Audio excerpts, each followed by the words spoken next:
It's Moji.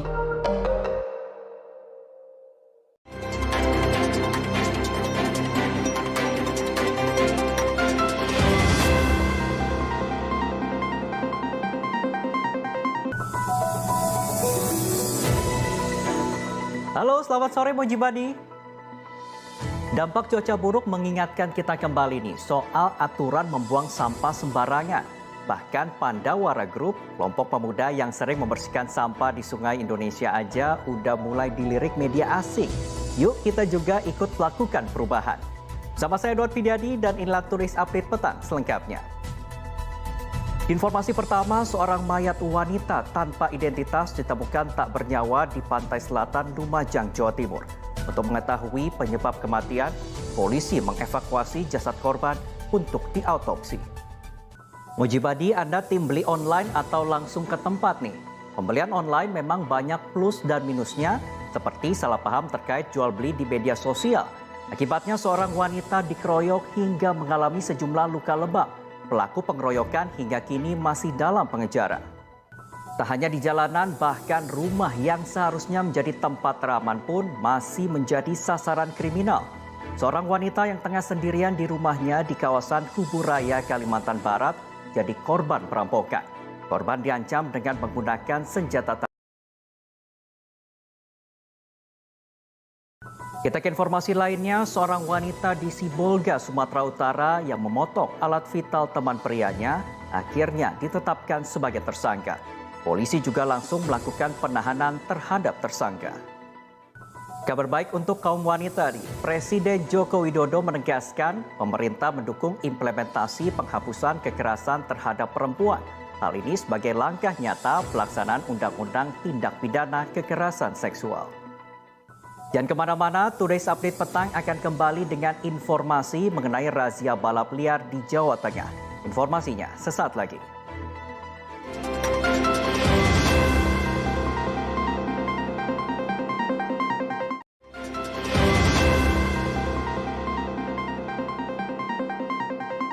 Anda kembali lagi di Today's Update Petang bersama saya, Edward Fidiadi.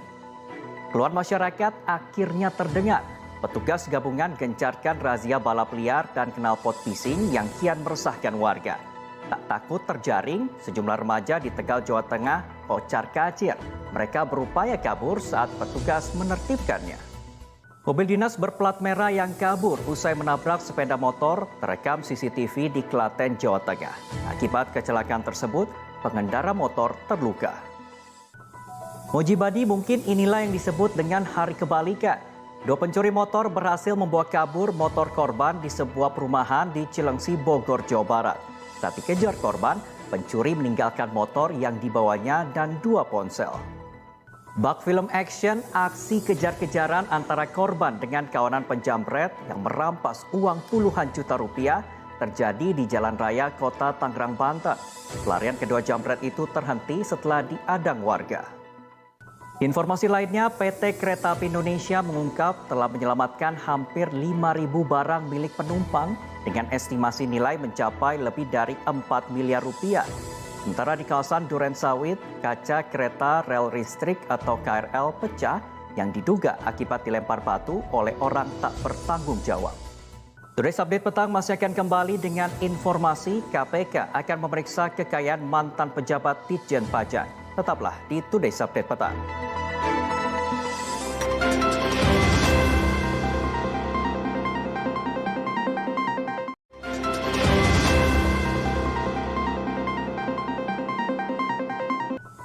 Terima kasih Anda masih bersama saya Edward Fidiadi dalam Today's Update Petang. Mantan pejabat di Direktorat Jenderal Pajak Rafael Alun Trisambodo yang juga orang tua dari tersangka kasus penganiayaan Mario Dandi diduga memiliki rumah megah di Yogyakarta. Buntut dari harta kekayaan Rafael yang mencapai puluhan miliar rupiah itu membuat Komisi Pemberantasan Korupsi akan meminta klarifikasi terkait daftar kekayaan yang dimilikinya. Sementara itu, pengurus Yayasan Sekolah Pangudi Luhur menjenguk siswa mereka David yang menjadi korban penganiayaan di Rumah Sakit Mayapada Kuningan, Jakarta Selatan. Namun pada kesempatan yang sama, di pihak tim kuasa hukum tersangka Mario belum diizinkan untuk menjenguk karena korban masih menjalani perawatan di ruang ICU. Pada kasus hukum lainnya, terbukti bersalah karena merintangi penyidikan kasus pembunuhan Brigadir Yosua, terdakwa Hendra Kurniawan divonis 3 tahun penjara, sementara Agus Nurpatria divonis 2 tahun penjara. Barada Richard Eliezer, terpidana kasus pembunuhan Brigadir Yosua Huta Barat, dikembalikan ke rutan Bareskrim Polri setelah sebelumnya dipindahkan ke Lapas Salemba. Eliezer dipindahkan kembali ke rutan Bareskrim Polri karena alasan keamanan. Sidang lanjutan kasus penjualan barang bukti narkoba yang melibatkan Irjen Pol Teddy Minahasa hadirkan saksi mahkota, yakni mantan Kapolres Bukit Tinggi AKBP Dodi Prawiranegara.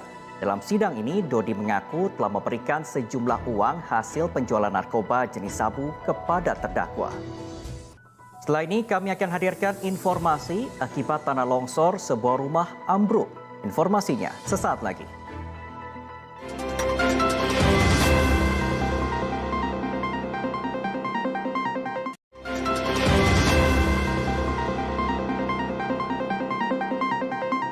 Anda kembali lagi di Today's Update Petang. Mojibadi di Sukabumi, Jawa Barat, sebuah rumah yang ada di bantaran sungai ambruk menyusul hujan yang terus-menerus terjadi.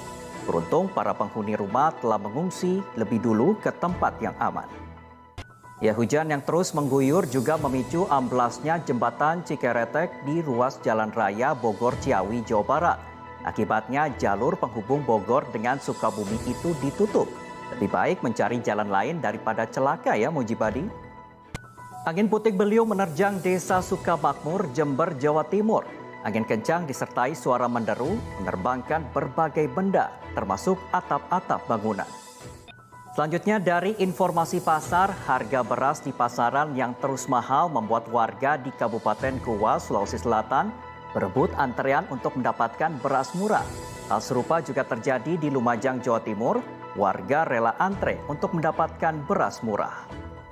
Today's Update Petang masih akan kembali dengan informasi menarik lainnya, di antaranya tren tempe di Amerika Serikat. Tetaplah di Today's Update Petang.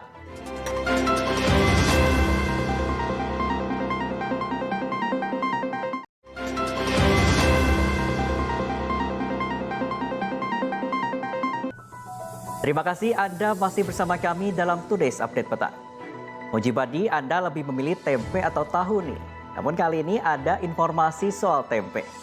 Tempe diketahui sudah jadi panganan nenek moyang Indonesia setidaknya sejak tahun 1815.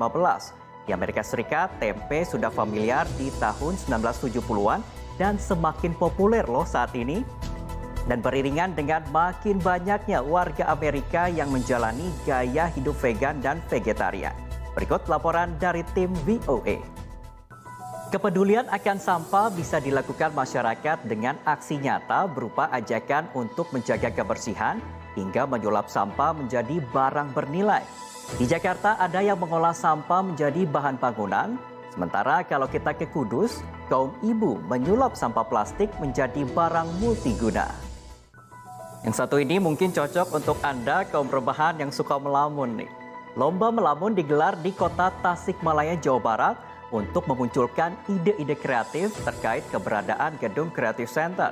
Menariknya, para peserta diberi keleluasaan menggunakan kostum sesuai keinginan masing-masing peserta yang menjadikan lomba melamun makin menarik perhatian publik. Mau menonton Moji dengan lebih jernih?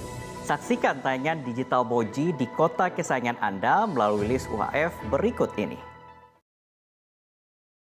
Mojibadi segera scan ulang frekuensi pada TV atau set-top box Anda untuk mendapatkan siaran digital Moji dan keseruan program-program lainnya tentunya hanya di Moji. Berakhir sudah kebersamaan kita dalam Today's Update Petang kali ini. Semoga informasi yang kami sampaikan dapat bermanfaat untuk Anda. Saya Dot Widyadi pamit undur diri. Kita jumpa lagi dalam Today's Update Petang selanjutnya. Hanya di Moji, seru banget. It's Moji.